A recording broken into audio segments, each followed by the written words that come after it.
The Iorì wase podcast channel is brought to you by First Nations Fiber. Have you ever been gaming or working online classes and your internet service constantly gets interrupted? First Nations Fiber is about to ensure that just won't happen again. Get ready for high speed at a new level. Click on fnfiber.com and sign up today. First Nations Fiber, empowering people through connectivity.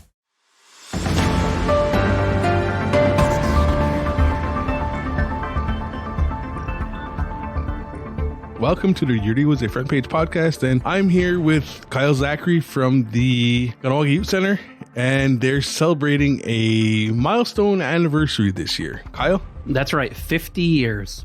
We've been 50 years in the community, 1972 to 2022. That's amazing. So, we're going to talk a little bit about the anniversary and about, I think, a special series of podcasts that we're going to be doing along with the Kahnawake Youth Center throughout the year, right? That's right. How long have you been at the Kahnawake Youth Center? I've been at the Youth Center since September of 2016, working there. I was definitely a Youth Center kid, so I spent my after-school days, playing ball hockey in the gym. I was part of the summer fun day camp, the community events. Even just this past weekend, we had Mohawk Miles, and they were pulling out old pictures, and it was pictures of me rollerblading. So I've been part of the Youth Center since, I think the earliest I can remember is probably, early 90s. And the Kahnawake Youth Center is one of those organizations in the community that pretty much everybody has a memory of and has been part of in some way. That's right. Whether you worked there as your first summer job in the summer camp, or you attended, after school programming, you were a camper in summer camp, or, you had your first kiss at one of the youth center dances, you have some memory of the Kahnawake Youth Center, which is amazing in a community of our size, that everybody has come through our doors at least once. And that's the thing, and a lot of people are in other communities that youth centers are just that. They're centers that are specifically geared towards that particular community's youth. Although the Kahnawake Youth Center, that's a large part of what it does. It's not just that. That's right. So the youth are our core, and they always will be. Our 6 to 17-year-olds are our core, and that's who we look after the most. But we really are a community center. We offer something for everybody, from our 6-year-olds coming into their first after-school program to our 90-year-olds who are joining our fitness classes to stay mobile and active. That we're providing a service to the entire community. As our tagline is, a vital service to the community. That's exactly what we offer. Things have been kind of different over the last little while because of the pandemic. The Winter Carnival over the last couple of years had to be run in a modified way or have very little events. The Mohawk Miles was also ran differently over the last 2 years. What does it mean to be able to start offering events again, in person at the Kahnawake Youth Center with groups of people? It's amazing.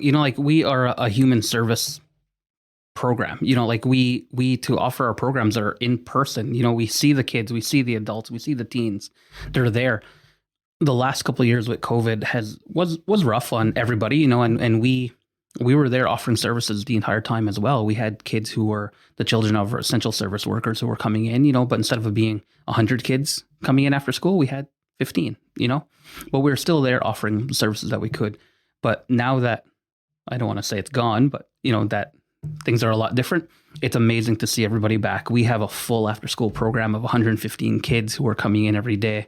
Mohawk Miles was finally run in person with family and friends cheering you on, where in years past it was either done virtual or it was like, run your race and please leave and we'll contact you for medals.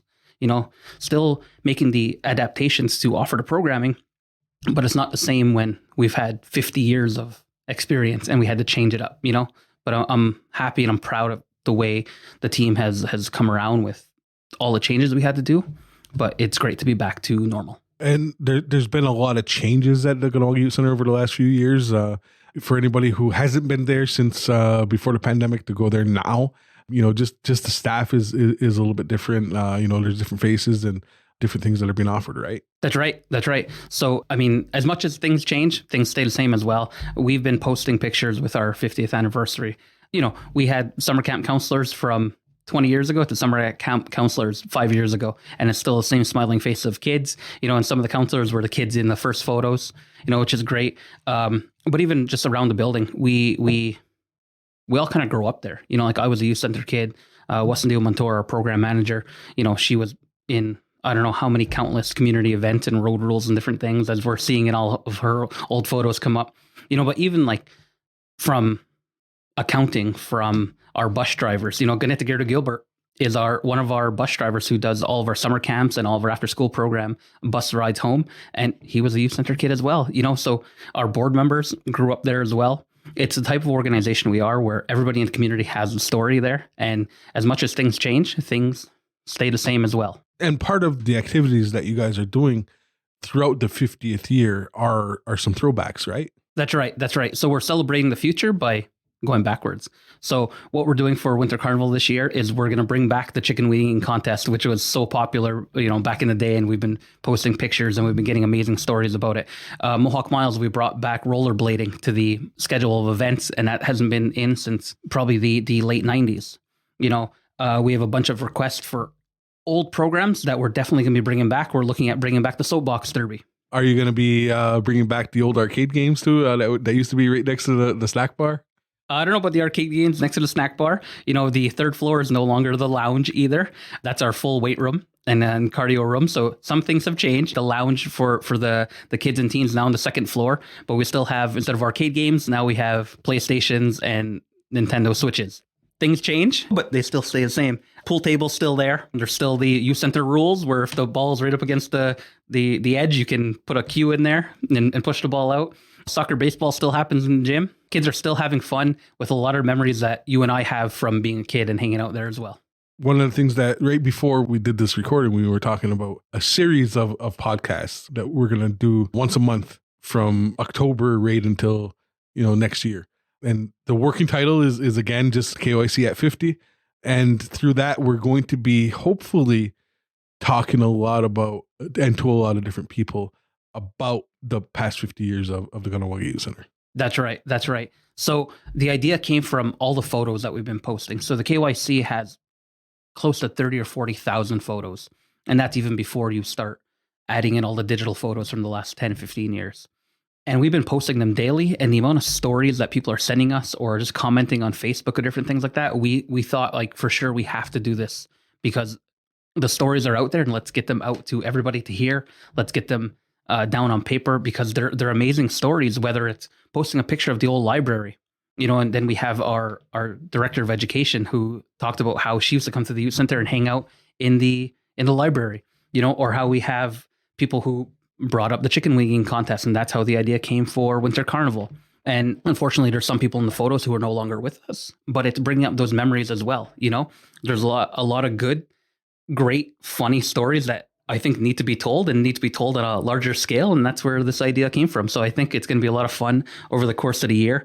We had a radio show a couple weeks ago where we even called up some of our first executive directors from the KYC, and they talked, kind of been called the KYC because back then it was the Kahnawake Boys and Girls Club, and the history of how it started and the trips they took to Saskatchewan with groups of teens, things like that. And those are stories that we want to get out to everybody. And I think it's important for community members to know some of that history because, part of that history, even though it's Kahnawake Youth Center history, it's part of the community's history. That's right. That's right, for sure. Because the Kahnawake Youth Center has been such a big part of, I think, for the last 50 years of just about everybody in the community. It's been a part of their lives, whether it's, going to the gym, using it at one point, it was the gym for Zacharie school. That's right. That's where my elementary gym classes were. Or using it as buying a membership to join the weight room, or taking part of one of Philip Gibson's classes, or wherever. How many people in this community learned how to ski by going on the Friday night ski trips? Or how many people have the first time they left the community? Yeah, the Friday night ski trip, going on a movie trip, or to Laronde. There's all these different things, right? That the Kahnawake Youth Center has been a part of in the community. The Winter Carnival and the strongman competitions, tug of war, pulling the. I remember one year as part of that there was pulling the fire truck. So there was all these different things, and or the touch football games. That's right, East versus West and North versus South. There you go. Yep. If you lived on the north side of the highway, you played on one team. If you lived on the south side, then you played on the other team. Exactly. So those are the stories we want to hear. And then there's even looking at some of the old newspaper clippings and things like that. We can bring up 1990. And the youth center still held their annual camping trip. They held it indoors at the gym, but the line on the picture was nothing's going to stop us. So it's always been that place for the community to go, for our youth to go, for our teens to go, to have a place to express themselves, but be safe and be encouraged to do what they needed to do at the same time. So these are what we want to get out there. These are the stories that we all have tucked somewhere in our memories, that we want to pull out. And again, we're going to be doing this over the course of a year. If anybody has any memories, anything that they want to share, they can reach out to either Iorì wase or to the Kahnawake Youth Center, and we'd be happy to help share those stories. For sure. We're really excited to hear them. Nyaugoa, and we look forward to the upcoming KYC at 50 podcast. Nyaugoa, everybody, for listening. Our other podcasts like Meatheads and The Beating Table can be found on Apple Podcasts, Google Podcasts, and Spotify.